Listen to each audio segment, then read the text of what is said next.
cases, I take people through a journey. You have reflection. How would you define reflection?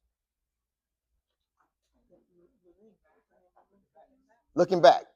And so I put it in layman's terms. How was my day? What happened? My wife, who's present with me, she's also an educator. And so we come home and we compare notes about how our days went. That's reflection. And then it's self-reflection. How would you define self-reflection? Say it again.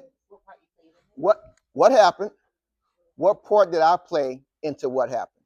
And then Dr. Khalifa takes it to the next level. And he says it's critical reflection or critical self-reflection. What happened? What was my role in what happened? What do you think critical self-reflection is going to speak to?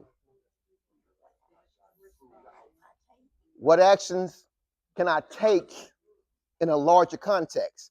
And so when in his book, he talks about critical self-reflection, how we interrupting systems, because we talked about what happened, talked about my role in what happened, and what can I do about it? What can I do about it? Earlier in the group we had this morning, I told them that I went through a process of interviewing for a job, and one of the questions that the interview team asked, like, what have you done to address the inequities in education? So that's a pretty good question. I had a great response for them. I said, I started a school catered to African-American students in the Twin Cities. They were like, oh, we didn't expect that response. But it goes back to reflection. I was a mathematics teacher. I saw the achievement gap, self-reflection. And I'm teaching these students math, and we're making some progress. We got some great results.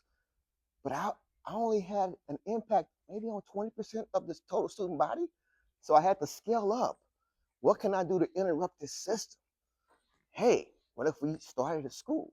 And so when you think about this terminology that you're going to hear, that's what it's about. And as leaders, like I said earlier, you get to influence others.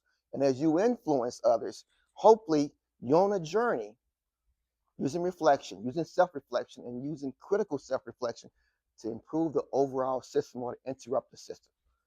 Let's keep going.